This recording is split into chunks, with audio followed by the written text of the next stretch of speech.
Que Dieu vous bénisse. Dis à ta frère que Dieu te bénisse. Dis, voilà de bénédiction ce matin sur ta vie. Dis, grâce au livre de Dieu, tu es béni ce matin. Dis, sacerdoce de Jésus-Christ de Nazareth, tu es béni ce matin. Béni de toi, que Dieu soit. Alléluia. Que Dieu vous bénisse. On peut s'asseoir par la grâce de Dieu.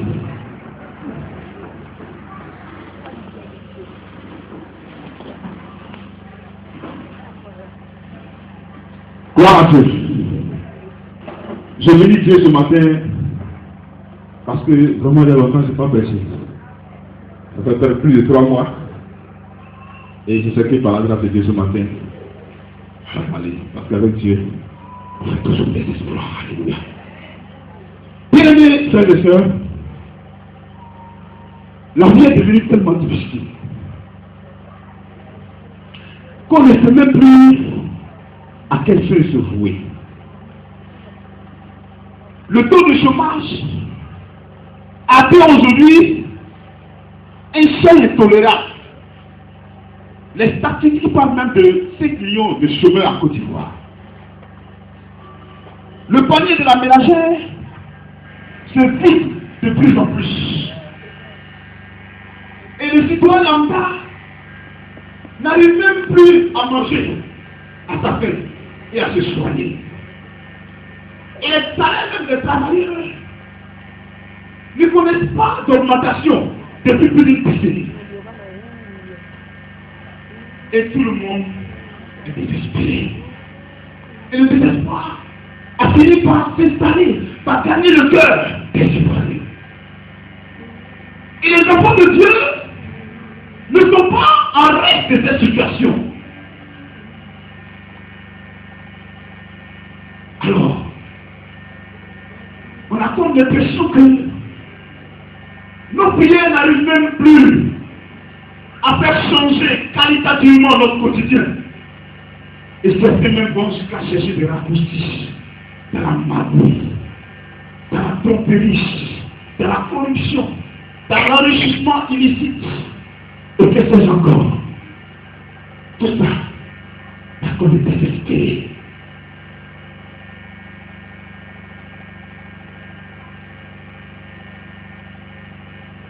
Et les enfants de Dieu sont en train même de perdre la foi à cause de la situation qui est alarmante. Et c'est face à toute cette situation, c'est face à ce constat, à ce tableau sombre, que ce matin, le Saint-Esprit m'envoie en tant que porte-parole du gouvernement de Jésus-Christ de Nazareth. Il me mandate, il me cherche ce matin, bien-aimé, peuple de Dieu, élu de Dieu. Dieu m'envoie ce matin te dire que tout est possible à celui qui croit. Alléluia. Tout est possible à celui qui croit. Dis à ton frère, tout est possible à celui qui croit. Tout est possible à celui qui croit. Mais quand on regarde, on dit tout. Tout c'est un pronom indéfini qui ici en valeur de sujet et qui est mis pour toute chose. C'est-à-dire que tout, c'est-à-dire qu'il n'y a pas d'exclusion. C'est-à-dire que quelle que soit la chose, quel que soit le cas, quelle que soit la maladie, quel que soit le démon, quelle que soit l'épreuve, tout est possible pourvu que tu aies la foi. Alléluia.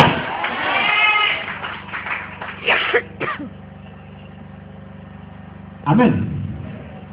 Bien sûr, nous voulons mieux comprendre ce thème. Nous allons prendre nos Bibles dans le livre dans l'évangile selon Marc, chapitre 9, le verset 14 au verset 29.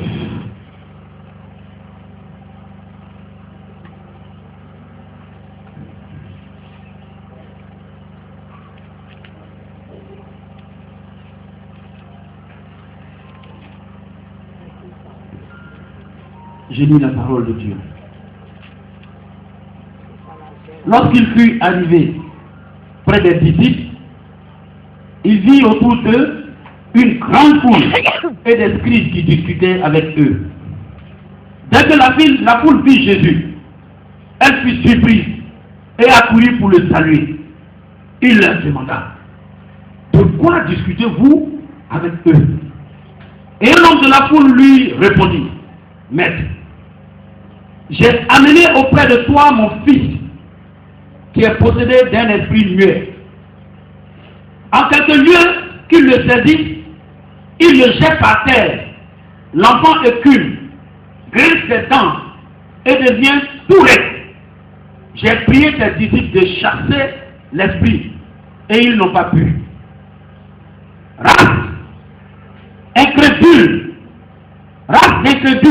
leur dit Jésus. Jusqu'à quand serai-je avec vous? Jusqu'à quand vous supporterai-je? Amenez-le-moi. On le lui amena. Et aussitôt que l'enfant vit Jésus, l'esprit s'agita avec violence. Il tomba et se roulait par terre en écumant. Jésus demanda au Père, combien y a-t-il de temps que cela lui arrive? Depuis son enfance, répondit-il. Jésus lui dit,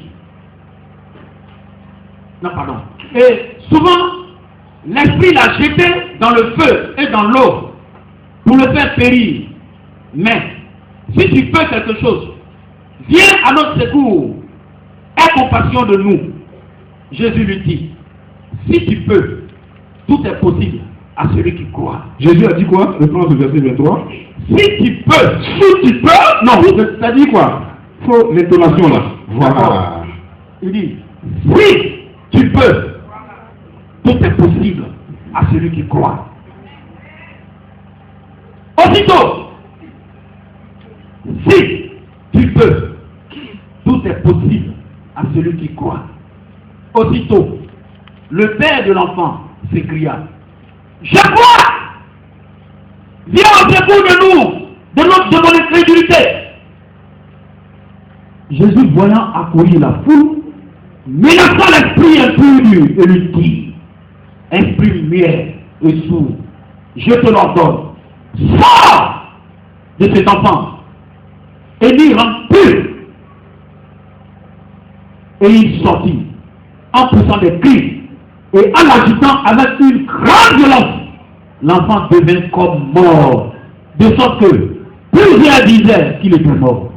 Mais Jésus, l'ayant pris par la main, le fit lever et il se tint debout. Quand Jésus fut entré dans la maison, ses disciples lui demandèrent en particulier, pourquoi n'avons-nous pu chasser cet esprit? Il leur dit, cette espèce-là ne peut sortir que par la prière. Acclame le Seigneur Jésus. Sois béni, Seigneur Jésus. Nous allons fermer les yeux, nous allons prier pour la parole du Seigneur. Seigneur, nous voulons te dire merci ce matin pour ta parole.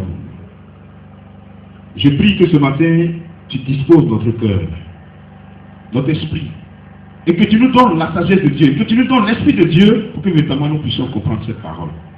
Merci Saint-Esprit de Dieu. C'est au nom de Jésus-Christ que nous t'avons prié. Amen. Le texte, vous avez pu voir, il y a certains mots que je devrais certainement expliquer pendant la lecture. L'enfant écume. Écumer, si vous voulez, en quelque sorte, c'est pavé. C'est-à-dire qu'il bavait. Amen. Mais de quoi s'agit-il? Bien aimé, il s'agit ici de la délivrance d'un enfant qui était possédé d'un esprit muet. Et quand nous lisons le texte, nous voyons que l'esprit de l'esprit se manifeste comme ce qu'on appelle celui-ci l'épilepsie. C'est-à-dire que c'est une maladie qui est semblable à l'épilepsie. Amen. Alors, qu'est-ce qui s'est réellement passé? Jésus s'était retiré et tant soit peu avec certains de ses disciples, dont Pierre, Jean et Jacques, sur une montagne pour prier. Et c'est alors qu'il descendait de la montagne et qu'il rejoignait les 9 autres disciples, que Jésus va constater qu'il y avait une foule, une grande foule, qui avait entouré les disciples, et il y a eu une discussion qui s'est engagée entre les disciples et la foule. Et lorsque la foule a vu Jésus-Christ Nazareth qui rejoignait les disciples, la Bible nous dit que cette foule a commencé à courir, à venir vers le Seigneur. Elle était surprise de le voir, parce que là, pour une première fois, Jésus n'était pas avec ses disciples, il s'était retiré tant soit peu de la majorité des disciples. Donc elle était surprise de le voir. Alors elle accourt et elle vient le saluer. Et c'est alors que Jésus va donc demander à la foule, qui certainement était nombreuse, qui certainement avait engagé une âpre discussion avec les disciples, mais de quoi discutez-vous avec les disciples? Alors, il y a un homme qui est donc sorti de la foule et qui a dit que, Maître, j'ai envoyé mon fils qui est possédé d'un esprit muet. Je l'ai envoyé auprès de toi. Et comme tu n'étais pas là, j'ai prié tes disciples de chasser le démon, mais ils n'ont pas pu chasser le démon. Et Jésus a dit, mais Jésus a demandé, il a demandé au Père, mais comment la maladie se manifeste? Et le Père a commencé à lui expliquer que l'esprit qui possède mon fils là, c'est un esprit, c'est-à-dire qu'il rend mon fils rêve, et c'est un esprit qui veut le faire périr. Parfois il le jette dans l'eau, parfois il le jette dans le feu. Et je l'ai envoyé, tes disciples n'ont pas pu chasser le démon. Alors, Jésus va demander à ses disciples, va demander au Père de faire venir l'enfant. Mais là, Jésus va reprendre ses disciples. Il va même traiter les disciples d'incrédules. Il dit race d'incrédules. Jusqu'à quand tu es avec vous? Amen. Est-ce qu'on me suit? Est-ce qu'on me suit? Acclame le Seigneur Jésus.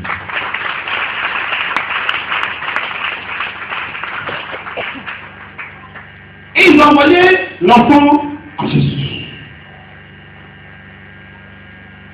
Alors, Jésus va demander au père de l'enfant. Mais depuis quand ton enfant souffre de ce mal? Le père lui dit que c'est depuis l'enfance, depuis qu'il est petit. Amen. Depuis qu'il est petit, il souffre de cette maladie. Voyez? Mais je l'ai envoyé pour que tes disciples prient pour lui et il va jouer. En d'autres termes, le père de l'enfant était en train de jeter la pierre aux disciples. Parce que, pour lui, Jésus, le grand maître, ses disciples n'ont pas pu chasser le démon. Il dit que je l'ai envoyé, ses disciples n'ont pas pu faire quelque chose. Amen. Est-ce qu'on comprend le texte? Amen. Applaudissez.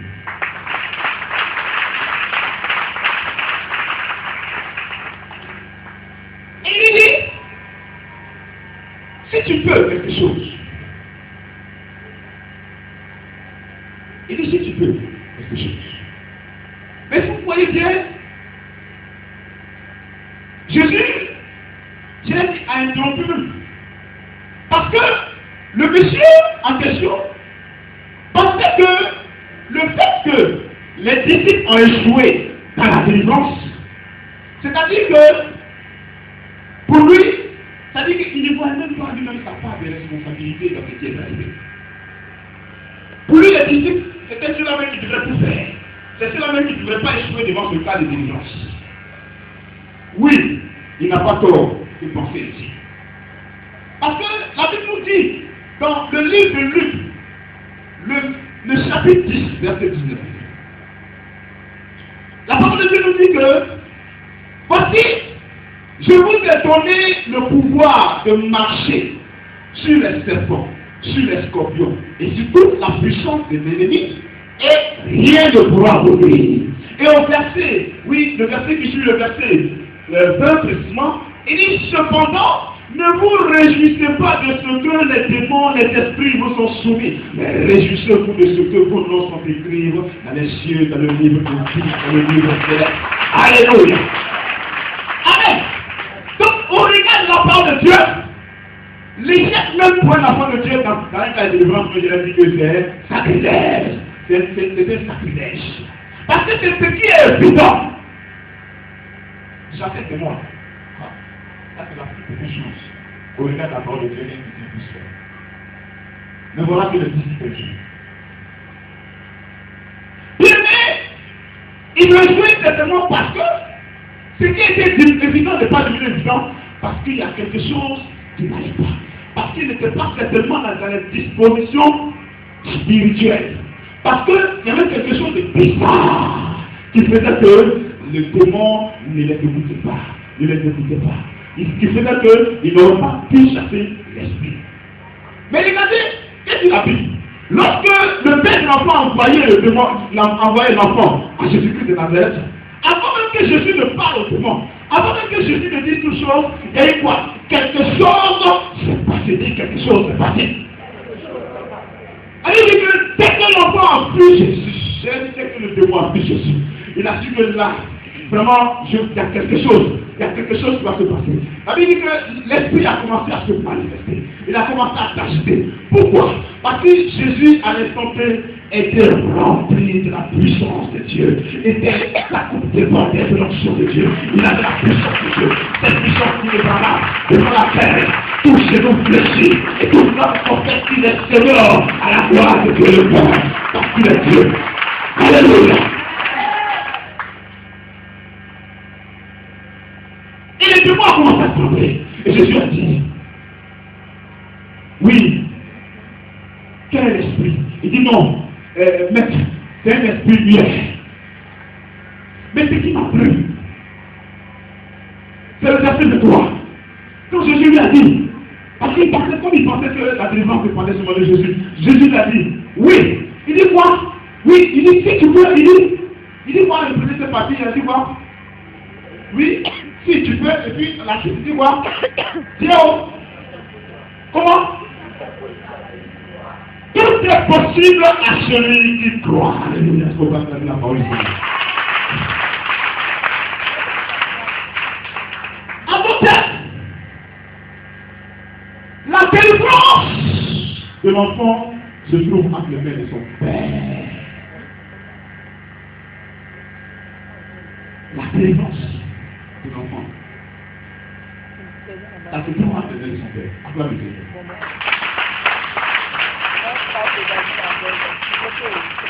La délivrance de l'enfant dépend de la foi de son père. Acclame le Seigneur.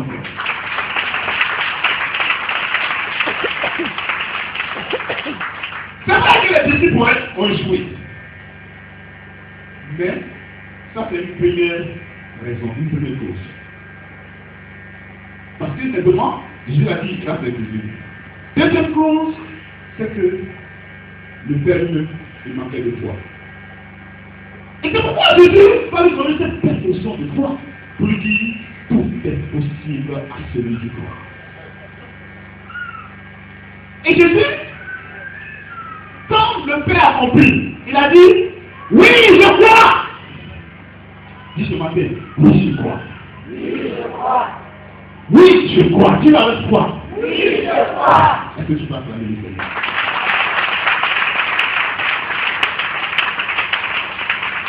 Et cette expression, c'est tous ces deux mots, oui, je crois, qui ont déclenché la délivrance, le processus de délivrance. Dis amen. Il faut envoyer l'enfant maintenant. Et alors, Jésus va maintenant s'adresser à l'esprit, au démon. Et il dit au démon, esprit, muet. Mais ce qui me plaît, il dit et sourd. Acclame le Seigneur encore.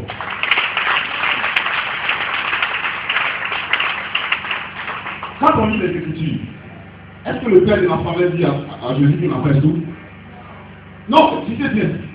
Est-ce que plus haut le père de l'enfant avait dit à Jésus que l'enfant est sourd? L'esprit est sourd, il a dit que c'est un esprit bien. Mais lui-même, certainement, il ignorait que l'esprit était aussi sourd. Parce que regardez ce qui s'est passé. Jésus a su identifier l'esprit. Ça encore le Seigneur. Il dit esprit bien et sourd. Je te l'ordonne avec une voix d'autorité. Sors de cet enfant et n'y en plus jamais. Et la Bible dit quoi? Au même instant, l'esprit est sorti du corps de l'enfant. Et l'enfant est tombé. On a cueilli le cœur mort parce qu'il n'y avait plus de pouvoir en lui. Et Jésus lui a pris la main et l'a levé. Et l'enfant a retrouvé la vie.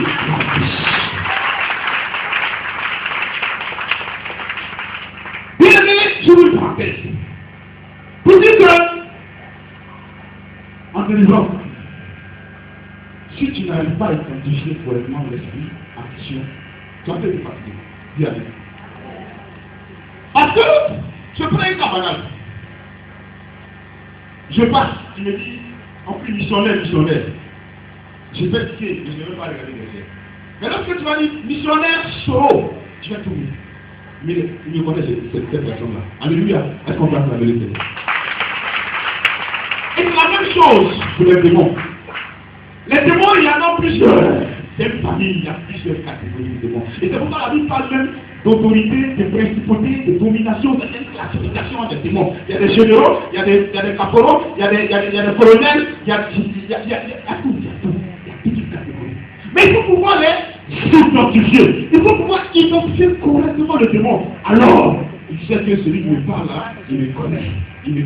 Parce qu'il est dévoilé. Et il est obligé de ramasser ses bagages et de partir parce qu'il n'a plus de place, parce qu'il a mis à nu. Et ça ne même pas pour le mettre à nu. Alors, il n'y aura plus de force, il n'y aura plus de puissance pour résister.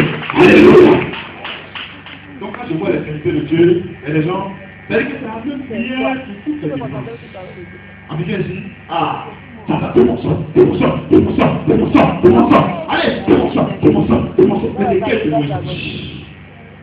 C'est ça qui fait la différence. C'est quel démonstration? Démonstration ne peut pas considérer, mais Dieu lui avait connu l'autorité. Jésus l'a dit, c'est ça qui fait la différence. Donc quand il y a l'église, et puis il y a l'église, il y a tout qui va travailler. C'est pourquoi il y a serviteur de Dieu et puis il y a serviteur de Dieu. C'est pas mélanger les choses. Amen. Il y a beaucoup de serviteurs de Dieu. On est waouh. Mais il y a serviteurs de Dieu et puis il y a serviteurs de Dieu. Il y a serviteurs de Dieu qui ne connaissent pas de l'église, mais n'ont pas l'humilité de dire je ne sais pas faire.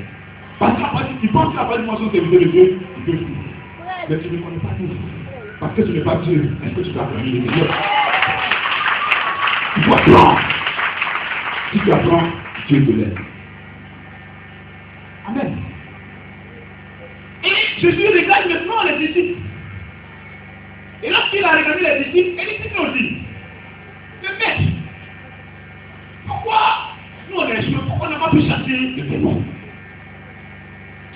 Ah, c'est sûr. Et Jésus leur a répondu, il dit, mes amis, cette espèce de démon-là ne sort que par la prière. Et si vous lisez les autres évangiles sur le même chapitre, vous allez voir que Matthieu même pas dit, cette espèce de démon ne sort que par le jeûne et la prière. J'aime ici. Quand j'ai lu ça, vous savez, je me suis dit, mais Jésus aussi là, c'était bête. Comment c'est que depuis là, tout ce que les gens ont fait là, quand lui n'était pas là, c'est pas prière quoi. Il dit que cette espèce de sort que par la prière.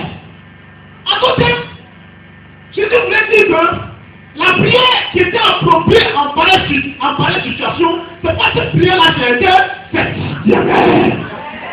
Je ne sais pas comment ils ont prié, hein, mais la prière qui était faite en ce temps-là, à cette époque-là, ce n'était pas la prière qui pouvait chasser le démon. Parce que, regardez, quand Jésus a parlé, quand il a fait, c'est même, je l'ai dit, on pourrait même dire que c'est même prière. Mais non, ce n'est pas même prière, parce que prière n'est pas prière. Jésus, parce qu'il est revêtu de la gloire de Dieu, parce qu'il sait ce qu'il est, parce qu'il sait ce qu'il faut, parce qu'il sait ce que Dieu a mis en lui, avec toute l'autorité, il a dit, Toi, esprit lumière et impur, avec une voix d'autorité, je t'entends.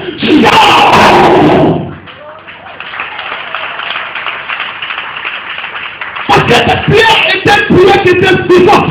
Cette prière est une prière d'autorité. Et c'est de cette prière que Satan fait peur. Ce n'est pas des prières. Non, demande si tu veux. C'est-à-dire, je te salue, demande, je te salue. On élève les démons, on élève les démons. Non! Il faut prier avec autorité. Il faut prier avec autorité. Parce que c'est la prière du juste. C'est la prière d'autorité. Quelle grande efficacité. Est-ce que tu peux acclamer le Seigneur?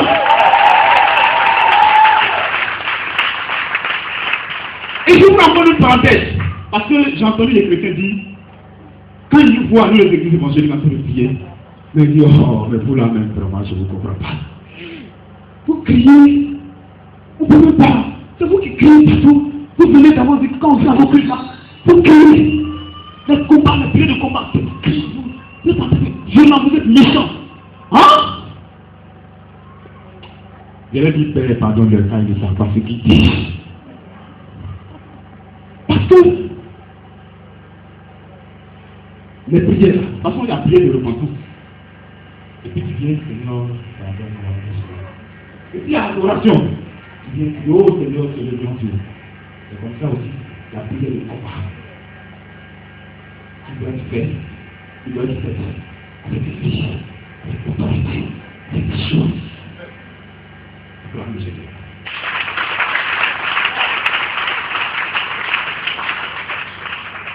Mais qu'est-ce qu'on peut retenir de ce passage?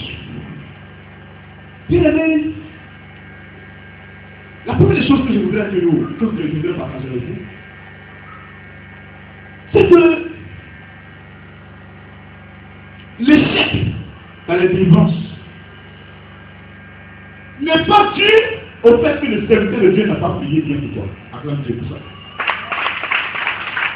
Parce que les enfants de Dieu aiment jeter la pierre au serviteur de Dieu.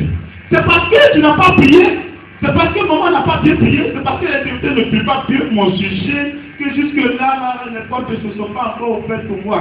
Vraiment, il faut une sélection. Il prie pour certains et puis il laisse d'autres. Et nous autres là, on ne nous connaît pas. Non! Mais Dieu attend ta foi. Dieu attend que tu produises ta foi.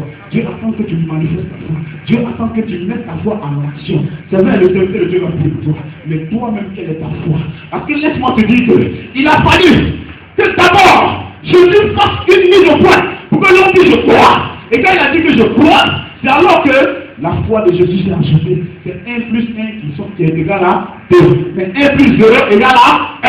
En Jésus a besoin du chiffre 2 pour le transformer en toi, pour que la délivrance s'opère. Mais si moi j'ai la foi que toi tu n'as pas la foi, bien laisse-moi te dire que la délivrance ne pourra pas se produire. Parce que Dieu veut que tu mettes ta foi en action. Alléluia! Donc, dis à ton frère, cessons d'accuser les serviteurs de Dieu. Cessons de leur jeter la pierre comme s'ils étaient responsables de nos épreuves. Et malheur pour toi! Ah, si t'ont confié le sujet, mon ami, là, c'est toi-même qui es responsable de tout ce qui leur arrive. Si t'ont confié le sujet et puis jusque-là, ils n'ont rien vu, c'est toi. Tu pries mal, tu sélectionnes tes enfants. Est-ce qu'on peut acclamer le Seigneur? La deuxième chose, c'est que Jésus relève toujours les défis. Alléluia! Les défis vont jouer, n'est-ce pas? Et donc, le cas de délivrance était devenu de façon un défi que Jésus devait relever. Alléluia! Puis, est celui qui relève toujours les défis de ta vie, quel que soit le défi, pourvu que tu aies la foi. Acclame le Seigneur Jésus.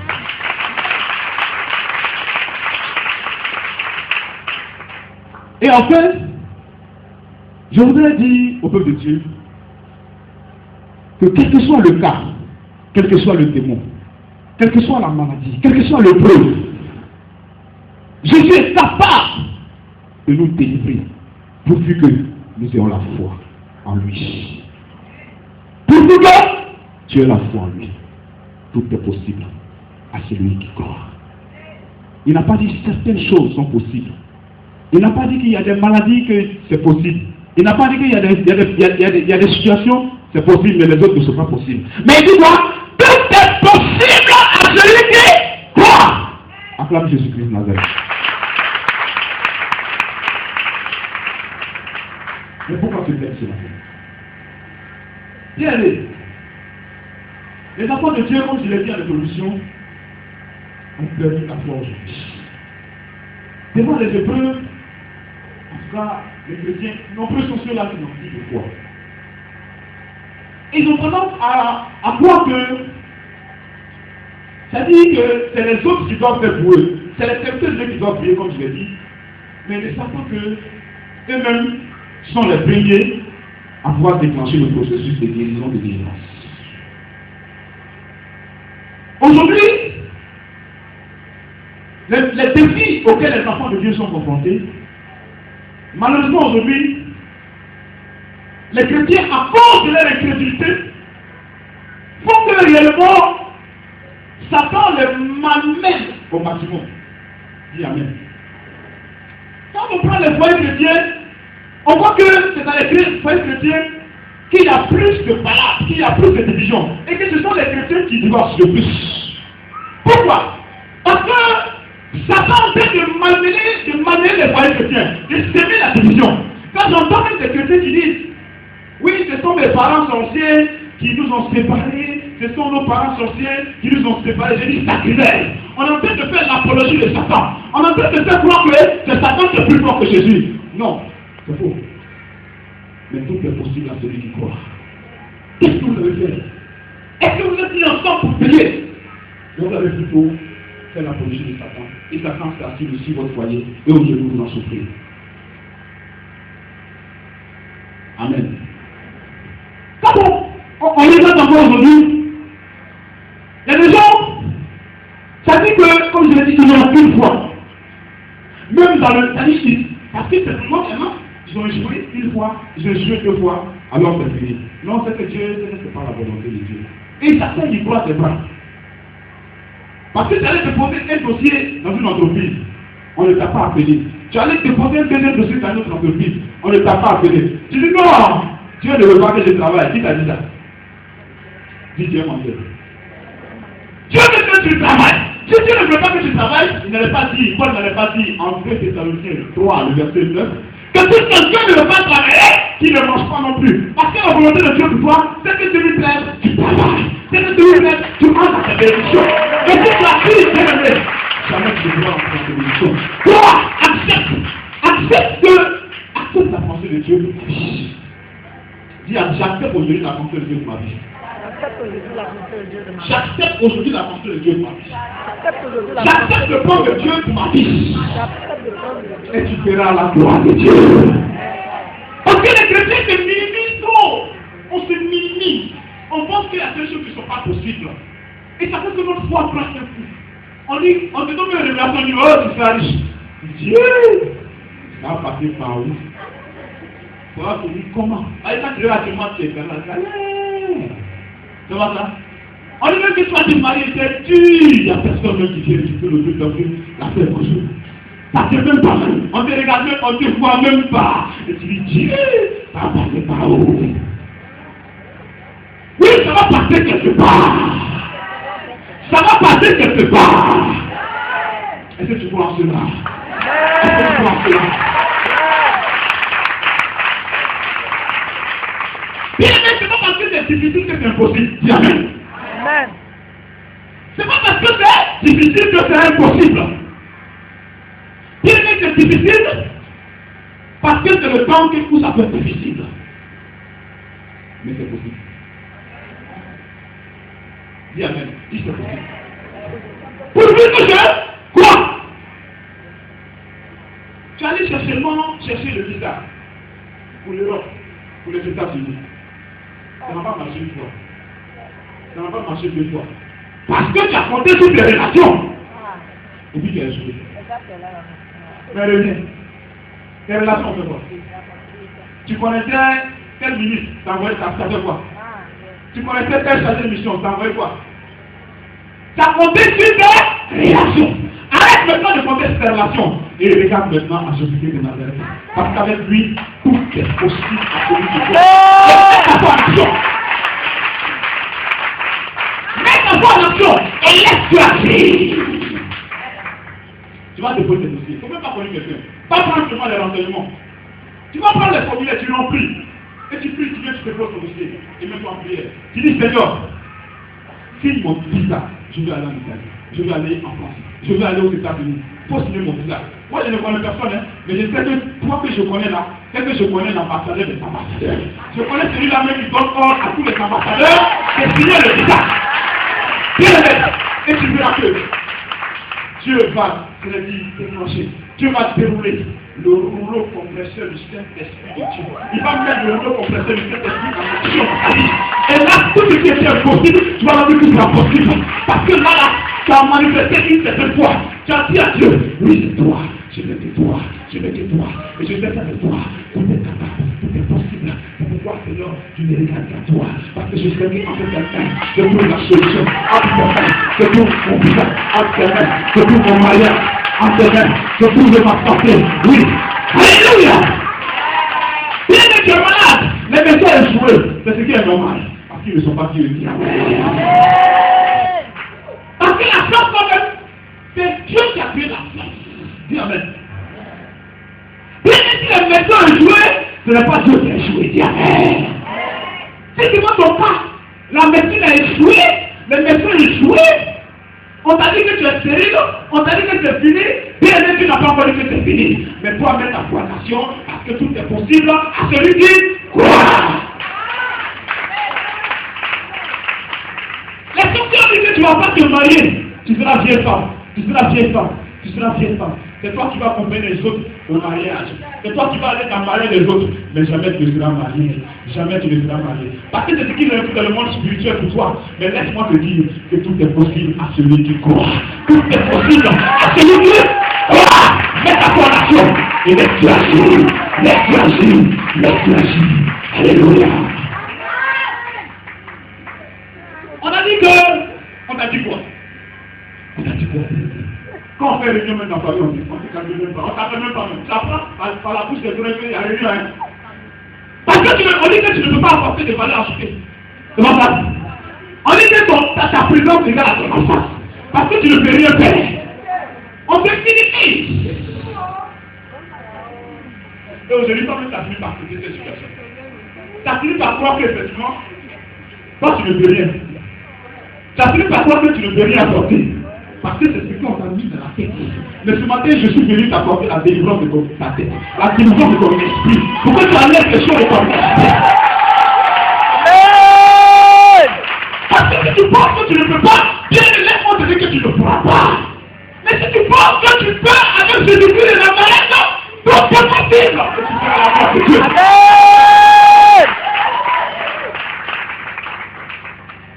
Tout est possible à celui qui croit. Dis je crois. Je crois. Que mon miracle est possible. Je crois.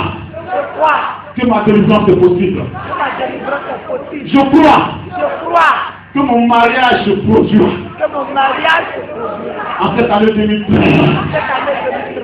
Je crois. Que je vais travailler cette année 2013. Je crois. Que cette année 2013. Je serai enceinte, je vais porter un enfant. Est-ce que tu crois en cela? Laisse-toi et la gloire de Jésus-Christ de Nazareth.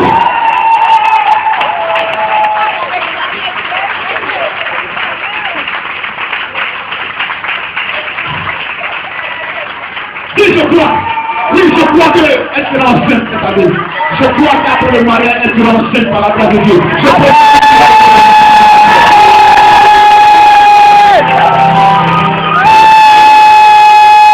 Alléluia. Amen. Alléluia. Amen. Oui, le Dieu m'a fatigué, c'est vrai. Mais cette année, je crois que je vais me marier dans la mort.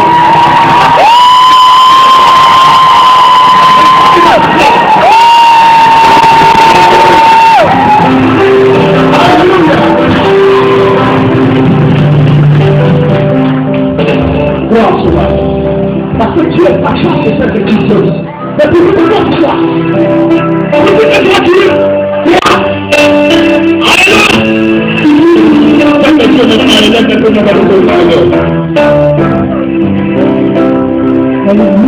Alléluia.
Des habits déchirés.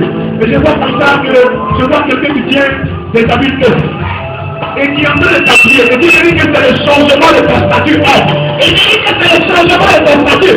Mais cette année que tu vas travailler, autant je parle. Oui, tu es un homme ici dans ton congé. Et là, accepte-la parce que tu n'as pas de plus à faire. Accepte cette pensée. Et dis-la, regarde ce que tu vas le faire. C'est une femme. Oui. On avait dit que tu ne devais pas te marier. Et tu as fini d'accepter cette situation. Mais tu as dit que cette année, oui, il est tu entre le droit de mariage. Il dit, tu allais au mariage des autres et les hommes pour moi ton mariage. Parce que moi, Dieu, je le veux. Reçois la grâce. Reçois.